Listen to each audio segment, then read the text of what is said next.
Diyos ko, mga kababayan, mukhang natataranta na po si Vice President Sara Duterte. Alam niyo ba kung bakit? Alam ko kung bakit. Hindi lang sa testimonya na yan. Natataranta na siya sa lahat ng bagay. Naluluka na siya sa lahat ng bagay. Nababaliw na siya sa lahat ng bagay. Kaya nga namamayat. Namamayat po si Sara ngayon. Bakit kaya? Payat na. Hindi lang po si Sara, pati mga Duterte. Pero nakakapagtaka. Bakit pa travel si Sara pabalik-balik sa ibang bansa? Di kaya, sabi ng iba, di kaya naghahakot na ng kayamanan yan? Kasi alam na niya yung mangyayari sa kanya dahil sa sobrang bigat ng ebidensya laban sa kanya. Mangyayari po, ibig sabihin, makukonvict po sa Senado. Oh. Diba?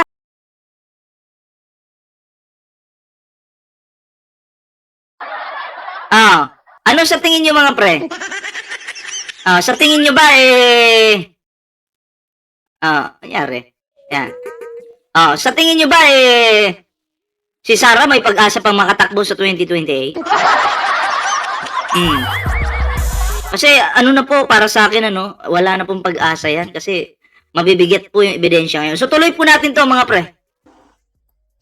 Yung witness po ng Land Bank or ex-manager ng Land Bank Show Boulevard ay yung testamento or yung testimonya niya ay tugmang-tugma, walang labis, walang kulang sa testimonya din ni Ramil Madriaga. Ayun, tugman-tugma. So bakit ngayon itong mga tampo ni Sara Duterte tinatawag na sinungaling si Madriaga at walang credibility, no? Kasi nakakulong, may kaso. Porkit ba may kaso, magsisinungaling na, di ba?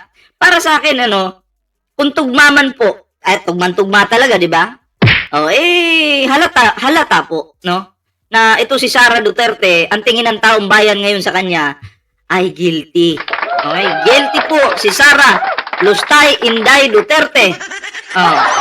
Hindi pa po ito sa korte, hindi po ito sa Senado, kundi taong bayan po, no? Yung nagsasabi, na guilty po si Sara Duterte.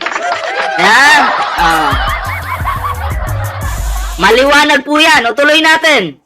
Mga kababayan, kung ganun, nagtugma ang testimonya ng ex-manager ng Land Bank Show Boulevard Branch ng Pasig. Nagtugma doon sa testimonya ni Madriaga. So ano nga ba yung testimonya ni Madriaga? Yun po yung 125 million na kinuha niya at inabot niya sa staff ni Sara or inabot niya mismo doon sa mga inutus ni Sara kung saan ihatid. Diba? Withdraw po agad. Ang bilis. Withdraw po agad lahat. Grabe to, ang lala mga pre, no? Pagdating sa pera po, hayok na hayok itong ating Vice President na bobo, walang alam, tamad, walang silbi. Diba? Palamunin ng taong bayan, lakwatsera. Lahat na po na kay Sara Duterte. Kasi hindi ko po nakitaan ito ng katinuan, no? Baliw po eh. Baliw po. Napapahamak po yung pera ng taong bayan, no? Na dapat sana ay nagagamit para sa tama, pero ang gumagamit ay may tama. May tama po yung gumagamit, di ba? Nakakahiya. Imbis para sa, di ba? Hindi naman ito Sara, hindi mo naman siguro sariling pera yan, Bakit mo winidraw? Nung winidraw, hindi man lang humingi ng tulong sa bangko para samahan siya ng armored car or vehicle para safe yung pera. Hindi po. Sinulo. Wala pang 24 hours. Paldo si boss. Woo! Boss B! Babae ba yung Boss B? Sabi kasi nila, Boss B daw. Baka si Boss B nga yung nagpa-withdraw. Baka yun yung Boss B, no? Baka lang naman po. Kasi si Boss B, ang bilis mag-withdraw, no? Wala pang, paabutin mo man lang sana kahit mga 1 linggo. Dandahanin ba para hindi masyadong halata? Ay, halata na masyado. Bistado.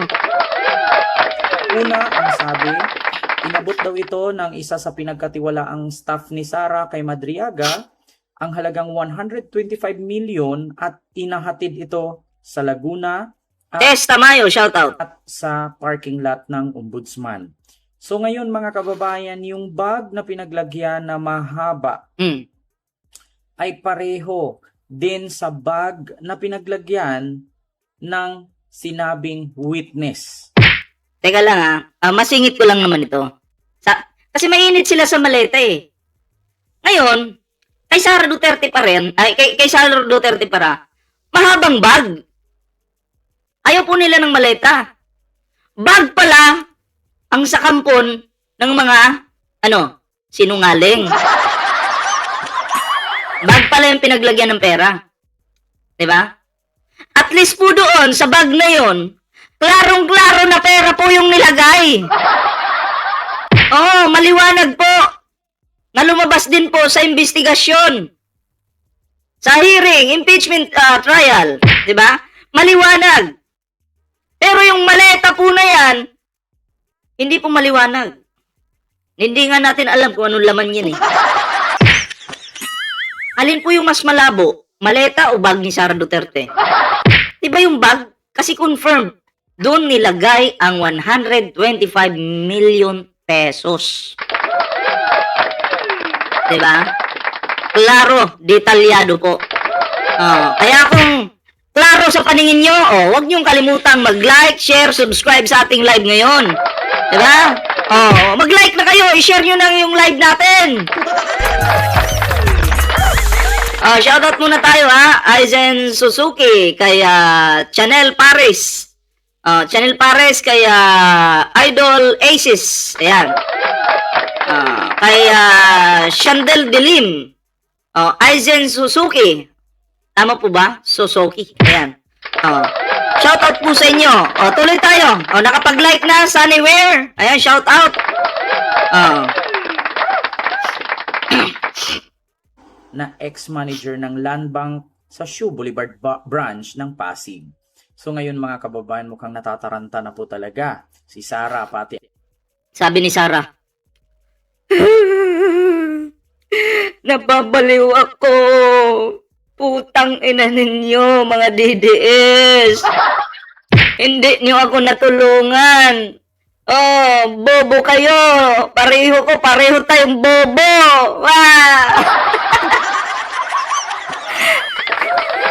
Nababaliw na po yan, totoo. Nagpapanik na po yan si Sara.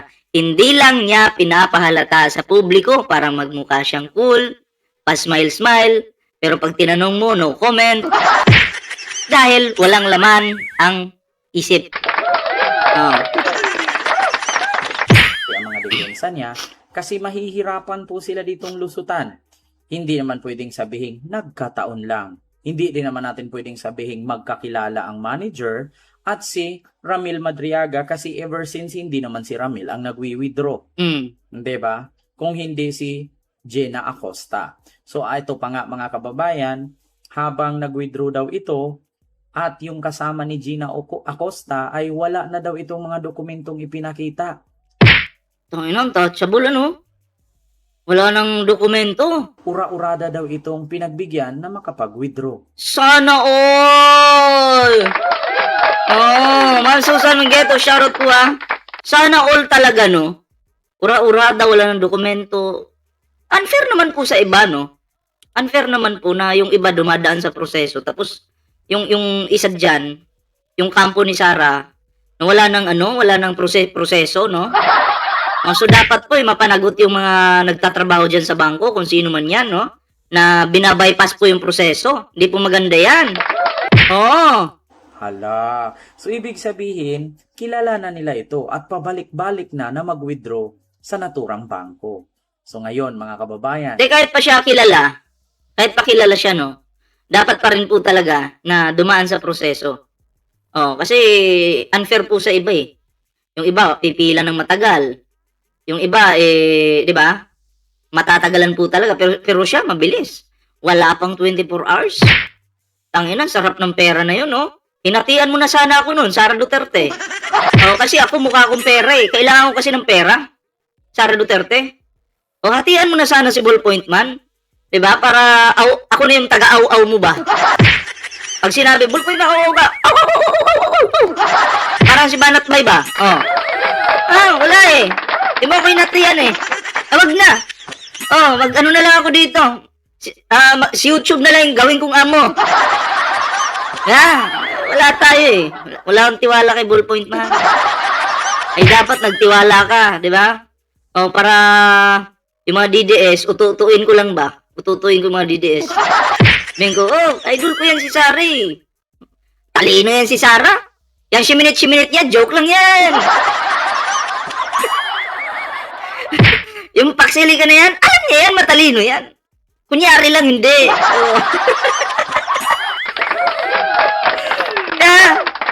Kaunting pambubula lang sa mga DDS, mauuto mo yan dahil mga bobo yan eh. Ano ba kayo? Paano yan? No? Multiple times daw itong nagwi-withdraw at ang sabi nga, unusual. Hindi naman illegal ang mag-withdraw, ang illegal doon kung saan dinala ang winidraw. Yun, saan dinala? Saan nilagay? Kanino binigay? Ginamit ba sa tama? Wala po tayong alam dun ha. Hindi na po natin malalaman yun kung saan napunta yung mga pera na yun sa totoo lang. Hindi na natin makikita yun. Diba? Walang record eh. Tapos gawa-gawa na lang sila ng Mary Grace Piatos, Tempora. Roberto Garcia. Salamat po sa ano dyan sa mga nag-like dyan. Ayan. Tempura, mga pulutan yan Okay, sana ko yung mga pangalan mo doon. Robertson Banag. Or di kaya Jason Tomas. Or di kaya Mark Logan. Ay, kapanipaniwala pa po yun.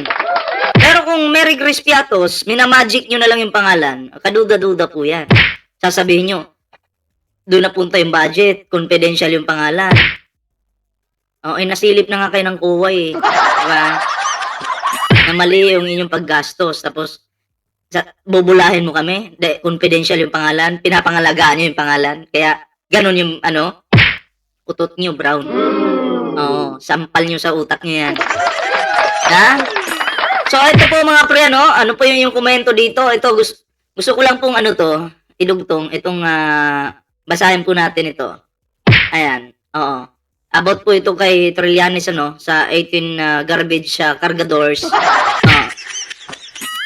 Trillanes, sinabing kakasuhan ang 18 ex-marines dahil sa mga akusasyon na tumanggap siya ng maleta. Katulad nito, dyan lang po tayo sa tumanggap ng maleta. Alam nyo, sa usaping maleta po, hindi po maliwanag kung anong laman nun at kung totoo ba talagang nakatanggap si Trillanes ng maleta. Kasi wala pong matibay na ebidensya na nagtuturo na si Trillanes po ay nakatanggap ng maleta. Na anong laman ng maleta? Diba? Ito po, ikumpara nyo doon sa bag ni Sara Duterte. Yun po talaga yung maliwanag na yung bag, pahabang bag, may laman pong pera yun, 125 million. Pero sa maleta po, wala. Wala pong magtuturo na, ito si Trillanes nakatanggap ng maleta na may lamang pera, wala. Diba? Ito'y gawa-gawa na lang po ito ng 18X garbage cargador mga pre. At hindi po dapat yan paniwalaan. Dahil yan po ay isang malaking fake po yan. Kasinungalingan. Diba? Gusto lang po nilang sirain yung mga tao na lumalaban po sa katotohanan. Which is, ginagawa naman ni Trillanes yan na sa katotohanan lang talaga. Lahat po ng lumalaban sa katotohanan, binabagsakan nila ng maleta. Nakapag-picture lang, sasabihin, dinalahan ko yan ng maleta. Dinalahan ko yan ng maleta. Diba? Tibay ng mga muka. So, kanino po kayo maniniwala? Saan po yung mas kapanipaniwala? Yung bag ni Sara Duterte na may lamang pera o itong maleta na to? Press 1 kung bag ni Sara Duterte yung kapanipaniwala. Na totoong may laman talagang pera. Press 2 kung sa maleta kayo. Sige nga po. Kasi ako naniniwala po doon sa bag ni Sara Duterte. Kasi dumaan po yan sa masuring pag-iimbestiga. Dumaan po yan sa, nakita nyo naman, sa impeachment trial, di ba? Maliwanag. Tugma. Itong mga ex-marines na to, o yung iba nga dyan, hampas lupa lang eh. Yan, nag-aantay lang ng offer, mga bobo. Pati sarili, hindi na kayang palamunin, putang inang yan. Diba? Ako, mas maniniwala po ako doon sa bag ni Sara Duterte. Sige, magbato kayo ng maleta dito sa administrasyon ni PBBM. Ngayon, may ibabato na kami sa inyo. Bag. Baka hindi nga lang ilang bag yun eh. Partida ang pinag-uusapan pa lang dito, 125 million pesos pa lang. Eduardo Musa, shout out sa iyo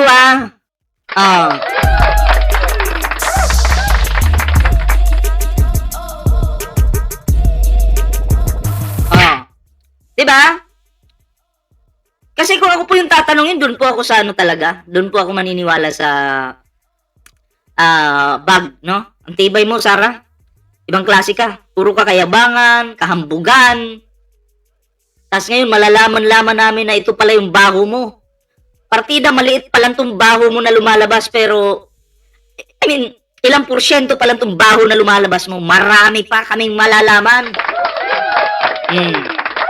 Kaya pala noon, ipinapa-stop nila yung impeachment trial. Kasi marami tayong malalaman. At eto na nga. Diba? Eto na.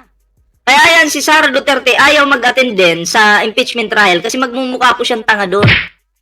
Mahirap pong mag-attend ka doon tapos magiging kengkoy ka lang, bobo, walang alam. Madidiin, mapapahiya. Kaya ayaw po mag-attend yan, mga pre. So, yun. Abangan po ninyo, marami pa po tayong malalaman dyan. Diba? So, ano po yung inyong opinion dito? Ano po yung inyong reaksyon? Pa-comment po yan para mabasa po natin. Bago po tayo mag-move sa ating next topic, mga pre, nako, huwag kalimutang mag-like, share, subscribe sa ating YouTube channel para maging updated po kayo sa lahat po, no, ng ating mga content. Ayan. Sa lahat ng ating mga live. Ayan. Kompleto po yan may TikTok tayo. Ano pong pangalan ng TikTok? Ballpoint Man 2.0.